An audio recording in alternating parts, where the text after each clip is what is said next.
Hello दोस्तों, मैं अनुज मौर्य वापस से हाजिर हूँ आप सबके सामने Q&A सीरीज लेकर के। तो आज हम चैप्टर 6 के पार्ट 3 की बात करेंगे। उम्मीद है सबने इससे पहले के दोनों वीडियोस और बाकी चैप्टर्स के सारे वीडियोस देख लिए होंगे और आपको सारे क्वेश्चन समझ में आए होंगे, कॉन्सेप्ट भी आपके क्लियर होते जा रहे होंगे। तो आइए बढ़ते हैं हम इस पार्ट के अगले क्वेश्चन की तरफ। स्टार्ट करते हैं भाई। ये रहा आप सबके कंप्यूटर स्क्रीन पे सबसे पहला question 21। Which network device is used to connect two or more networks and direct data packets between them.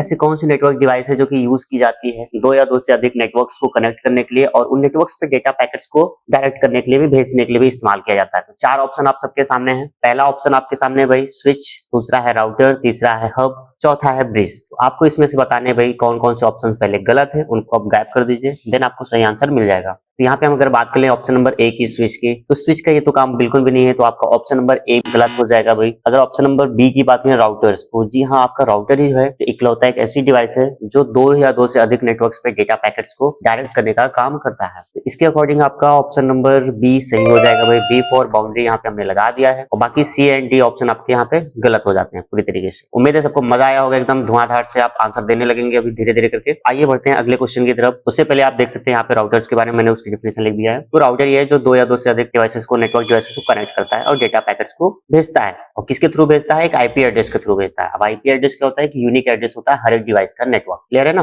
भाई? क्वेश्चन नंबर 22 की तरफ बढ़ते हैं भाई। ये रहा क्वेश्चन नंबर 22 आप सबके सामने। Which of the following is an example of van?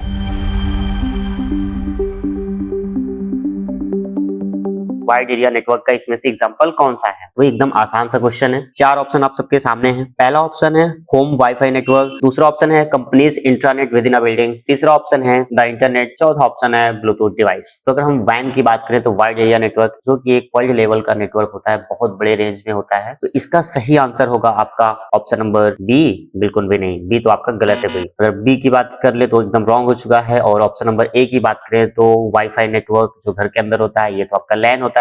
और ब्लूटूथ डिवाइसेस की बात कर लें तो ये भी आपका वैन के अंदर नहीं आता है। बाकी आपके ए बी डी गलत हो जाएंगे। यहाँ इसका सही आंसर होगा option number C, C for confirm. हमने यहाँ पे सी को टिक कर दिया है। ठीक है। वैन क्या है? Van spams large geographical areas and connect multiple lands. The internet is the largest example of van. Internet इसका सबसे बड़ा एग्जांपल है। क्लियर है? तो आइए अगले क्वेश्चन की तरफ बढ़ते हैं भाई। Question number 23। Which protocol is responsible for transmitting emails between mail server?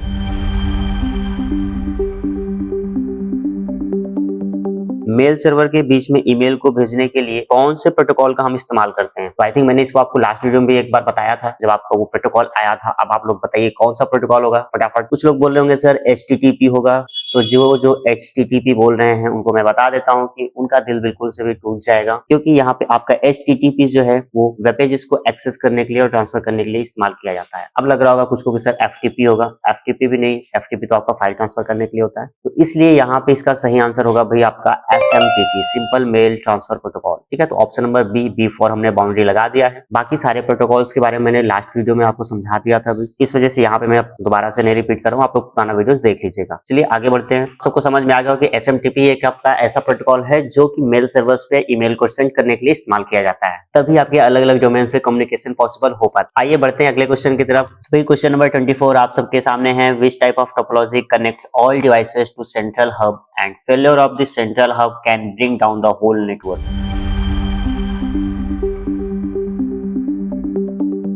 ऐसा कौन सा नेटवर्क टोपोलॉजी है जिसमें सारे डिवाइसेस एक सेंट्रल हब से कनेक्टेड होते हैं और अगर वो सेंट्रल हब आपका फेल हो जाए, खराब हो जाए, तो पूरा का पूरा नेटवर्क खत्म हो जाए? इसके लिए आपके पास चार ऑप्शंस हैं भाई। पहला है स्टार टोपोलॉजी, दूसरा है बस टोपोलॉजी, तीसरा है रिंग टोपोलॉजी एंड फोर्थ है आपके सामने ट्री टोपोलॉजी। ट्री टोपोलॉजी तो आपका एक हाइब्रिड टोपोलॉजी होती है भाई, क्योंकि ये दो टोपोलॉजी से मिलकर के बनी होती है। अब वो कौन कौन से दो टोपोलॉजी से मिलकर के आपका ट्री टोपोलॉजी बनता है, इसको आप लोग कमेंट बॉक्स में जरूर बताइएगा भाई। बाकी बात कर लेते हैं अगर रिंग टोपोलॉजी, तो रिंग टोपोलॉजी में कोई सेंट्रल डिवाइस इस्तेमाल ही नहीं होता है। और बस टोपोलॉजी की बात करें तो यहाँ पे भी कोई सेंट्रल हब का हम इस्तेमाल करते ही नहीं है। तो इकलौता ऑप्शन आपके सामने बचता है ए। तो ए इसका सही आंसर हो जाएगा भाई स्टार टोपोलॉजी। बाकी बी सी डी आपके यहाँ पे एलिमिनेट हो जाते हैं। ठीक है ना। तो वही चीज में मेंशन भाई star topology, all devices connected to central hub or switch. If the hub fails the entire network becomes inoperable. यहाँ पे ये बोला जा रहा है कि यदि आपका सेंट्रल हब जो है, सेंट्रल डिवाइस जो है वो खराब हो जाता है तो पूरा का पूरा नेटवर्क काम का नहीं रह जाता, वो पूरा ठप पड़ जाता है। ठीक है। तो बढ़ते भाई नेक्स्ट क्वेश्चन की तरफ। क्वेश्चन नंबर 25 ये रहा आप सबके सामने कंप्यूटर स्क्रीन पे। What does the acronym IP stands for in context of internet?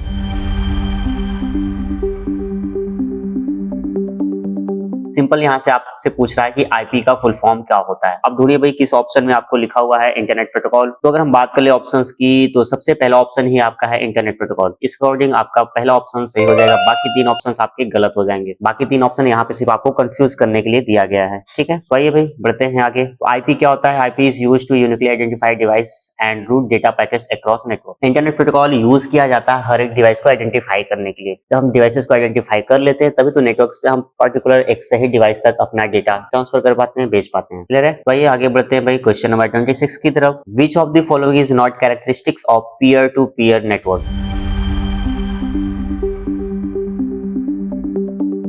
Peer to peer network का इसमें से कौन सा कैरेक्टरिस्टिक्स नहीं है, कौन से इसके गुण नहीं होते हैं पीयर टू पीयर नेटवर्क का? ठीक है, तो 4 ऑप्शन आपके सामने है। पहला ऑप्शन आपके सामने है भाई, all devices have equal status. All devices, क्या सभी डिवाइसेस का इक्वल स्टेटस होता है? ऑप्शन नंबर बी की बात करें, सेंट्रलाइज्ड कंट्रोल इज रिक्वायर्ड। क्या सेंट्रलाइज्ड कंट्रोल रिक्वायर होता है? सी की बात करें तो it is easy to setup. क्या इसको सेटअप करना आसान होता है? ऑप्शन नंबर डी की अगर बात करें तो each device can share file directly with other. क्या सारी डिवाइसेस डायरेक्टली दूसरों के साथ फाइल्स को शेयर कर पाते हैं? तो अब आप बताइए इसमें से पीयर टू पीयर नेटवर्क का कौन सा कैरेक्टरिस्टिक्स नहीं है? तो अगर हम ऑप्शन नंबर बी की बात करें, सेंट्रलाइज्ड कंट्रोल इज रिक्वायर्ड, जी हाँ, तो इसका कैरेक्टरिस्टिक्स यही नहीं होता है। बाकी तीनों ऑप्शन जो आपके हैं इस पीयर टू पीयर नेटवर्क के कैरेक्टरिस्टिक्स होते हैं, गुण होते हैं, ठीक है। यहाँ पे आपसे पूछा था कौन सा कैरेक्टरिस्टिक्स नहीं है, इस वजह से आपका एक सही ऑप्शन होता है option number B, B for boundary. हमने कुछ 26 में भी लगा दिया है बाउंड्री। आगे बढ़ने से पहले आपको बता देता हूँ, peer to peer network devices communicate directly without centralized control, making it simple and efficient for sharing files. File share करने के लिए ये इसको क्या करता है? आसान बनाता है, ठीक है ना। आगे बढ़ेंगे भाई क्वेश्चन नंबर 27 आप सबके सामने है। Which network topology is most reliable because it provide multiple path for data travel between nodes?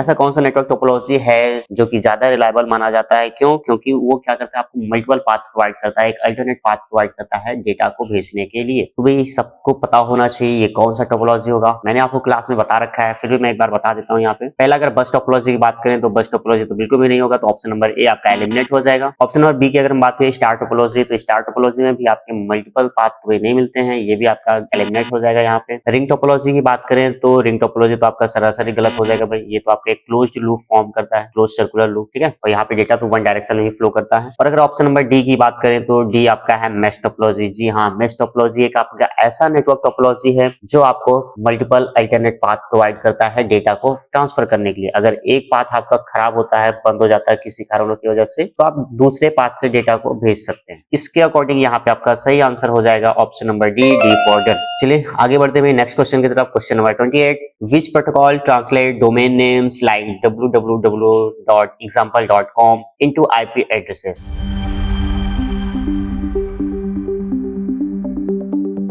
ऐसा कौन सा प्रोटोकॉल है जो कि आपके डोमेन नेम्स को इस प्रकार से लिखे होते हैं ह्यूमन रीडेबल फॉर्म में, उसे आईपी एड्रेस में कन्वर्ट करने का काम करता है? पहला आपके सामने एफटीपी, दूसरा है आपके डीएचसीपी, तीसरा है डीएनएस, चौथा है एचटीटीपी। तो आप मुझे बताइए भाई यहाँ पे कौन सा ऐसा प्रोटोकॉल है जो इस्तेमाल किया जाता है इस ह्यूमन रीडेबल डोमेन्स को आईपी एड्रेस में कन्वर्ट करने के लिए? तो आपको पता होना चाहिए भाई, वो आपका है option number C, C for confirm, DNS, domain name system. ठीक है भाई, तो हमारा अगला क्वेश्चन है question number 29, which of the following is most common type of cable used in LANs?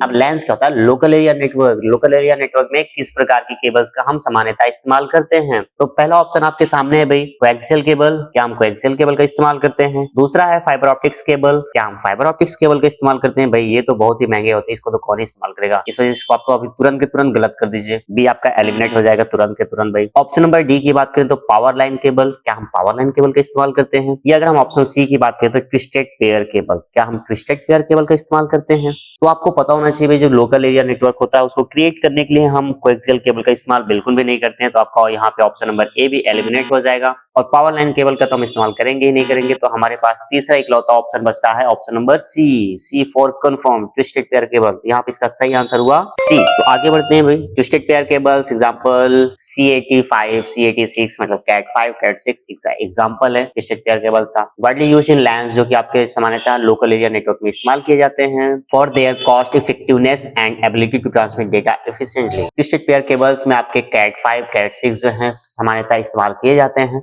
Local area network में क्यों किए जाते हैं? क्योंकि ये कॉस्ट इफेक्टिवनेस होते हैं और ability to transfer data efficiently, data को इफिशिएंट तरीके से ट्रांसफर करने के लिए एबल भी होते हैं। तो आइए बढ़ते हैं आगे नए क्वेश्चन पे। Question number 30, which protocol is used to retrieve emails from a mail server?